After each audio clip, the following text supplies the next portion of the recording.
Сендердің біреулерің бұл дүниеге келерден алдын аналарыңның құрсағында 40 күн тамшы болған едіңдер дейді. Жатырға бекітіп қойды Алла Тағала. Әкеңіз де, анаңыз да кіріскен жоқ бұл іске. Олар тек күтіп жүрді. Қашан дүниеге келеді деп. Анау тамшы кезіңнен бастап қамқорлығына алған Аллаң 40 күн сені сол тамшыда тамшы қылып жаңа жерде жаратты. Сүмма якуну алақатын. Сосын сен ұйыған қанға айналдың, тағы сонша мерзім 40 күн. Сүмма якуну мудға. Сосын сен бір үзім етке айналдың дейді. Тағы сонша уақыт, яғни 120 күн. Сүмма баасаллаху илейхи мәләкән. Сосын Алла Тағала саған қарай періштені жіберді дейді. Қағазы, қаламы бар. Фасауараху. Сөйтіп періштенің, періште сол жерге жатырға белгіленген періште қарап тұр жаратылысқа. Алла Тағала жаратып жатыр, Алла Тағала бейнелеп жатыр дейді бір кезде жаңағы. Омыртқа, сүйектерге былай кетіп жатыр ғой. Сонда бейнелеп жатыр. Періште тұры табаракаллаху ахсанул халиқин.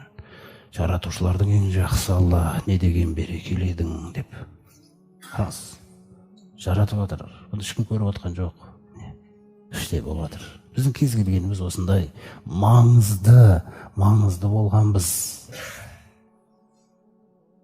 Көрінбе қалай саған қамқорлық жасалған жатырда. Оның өзі бір әлем екен ғой үлкен. Сосын вахаляқа самаху. Есту қабілеті құлақ шығарылып жаратылып жатыр. Құлағы шығады. Вабасараху, көзіңді жарып шығарды. Кішкентай бала әлі білмейді. Вашағараху, жилдаху, терісі. Періште әрбір осы құбылыстың қасында фатабаракаллаху ахсанул халиқин. Жаратушылардың ең жақсы Раббым, не деген берекең сарқылмайды сенің. Қарас. Терісін, шашын, сосын етіңді дейді. Сосын сүйегіңді, сүйекті етпен қаптап, сәби іште жаратылып жатыр. Біздің кез келгеніміздің осындай кезеңнен өткенбіз.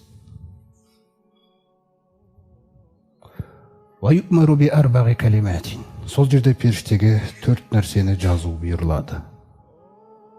Ризқаху, ризығы, қанша жейді, қанша ішеді, қанша табады, қанша қызықтайды. Ризығының барлық мөлшері жатырда болған кезде белгіленіп қойылған. Одан кейін пысық болып жараласың ба, баяу болып жараласың ба, еңбектенсең болғаны. Пысық болсаң да одан артық келмейді. Баяу болсаң кешігіп қалмайды, тек еңбек болса болды. Еңбегіңді реальный қылған, жұмыс істедіп. Сөйтіп мен жазған нәрсе саған келмей қоймайды дейді. Ризығы, одан кейін ажалуху, мерзімі, қанша жыл өмір сүреді. Сол кезде белгіленген. Біреу өзін күткеннен емес ол ажал. Біреу өзіне күтім жасағаннан емес ол ажал. Ол белгіленген. Күтім жасап тек денсаулығыңды жаңағыдай бір аурулардан сақтайсың. Ажал белгіленген, ажалын жазып қойды болды. Қара, біз тәуелдіміз ба? Біз тәуелдіміз. Ризығын, ажалын, амалын. Не таңдайды амалы? Алла біледі не таңдайтыныңды. Жақсылық па, жамандық па? Сол амалының бәрін жазып тастаған екен. Сосын сен осы өмірге келген қоя берген, өзіңді кінәлау үшін ертең. Қателік жасаған болсаң. Не таңдайтыныңды? Амалың жазылған. Сосын вашақиюн ау сағидун. Бақытты ма, бақытсыз ба? Қараңыз қалай сөйледі екен. Аллах Тағала бізді жаратқаннан кейін ақырет үшін жаратқандықтан, ақыреттегі үкім жазылады. Мына дүниедегі мәртебелерің емес, доктор бола ма, доктор болмай ма деген нәрсе емес ол жерде. бай бола ма дегендей мәселе жоқ. Жаңағы мәселе мына жерде не тұр? Бақытты ма, бақытсыз ба? Болды. Бақытты деген жәннатпен аяқталады. Бақытсыз деген тозақпен аяқталады. Алла бұның бәрін біледі. Міне білімі қандай. Қараңыз. Бұл білімде ешқашан сізге жамандыққа мәжбүрлік жасалмаған. Бұл білімінде ешқашан сіз жақсылыққа, оның сәттілігінсіз жолықпағансыз. Осыны білу керекпіз. Сосын періште айтады дейді. Я Робби, азакаруна унса. Раббым, ұл ма, қыз ба? Кім шешті деген ұл мен қыз екен? Фаджағалаллаху закарана унса. Періште соны сұраған кезінде Алла Тағала оны не ұл, не қыз қыла салады дейді. Болды. Жаңағы ағза пайда болады. Ол жаратып отыр Алла Тағала. Сосын бұл нәрсесі жазылып болғаннан кейін, ұл, қыз деген нәрсесі жазылып болғаннан кейін, жаңағы келесін сұрайды дейді періште. Я Робби, Раббым, асауиюн, ау ғойру сауиин. 12 мүшесі сау бола ма, әлде сау болмай ма? Міне, бұл Алла Тағаланың даналығында қамтылған. Фаджағалахуллаху сауиян ау ғойру сауиин. Сөйтіп Алла Тағала оны 12 мүшесі сау, не 12 мүшесі сау емес қылады дейді. Жатырдағы болатқан құбылыс бәрі. Сосын мә әжәлуху.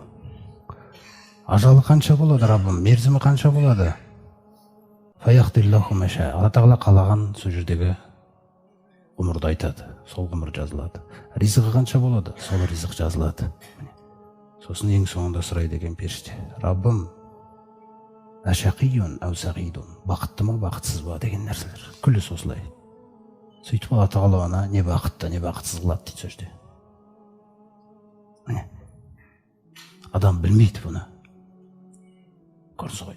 Сонда жаңағы періште осы нәрсені жазады. Фаяқтиллаху илейхи әмраху. Сөйтіп Алла Тағала күлі басынан өтетін,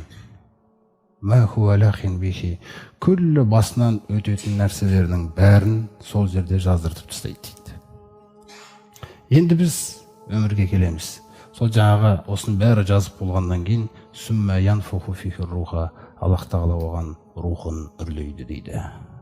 Сөйтіп бала қозғалады, анасы теуіп жатыр мені дейді. Енді осынша қамқорлыққа алынған бала дүниеге келгеннен кейін қай тәрбиеге салып атсың ол баланы? Қай тәрбиеге салып атсың? Көрдіңіз бе? Осы нәрселерді ойлану керекпіз.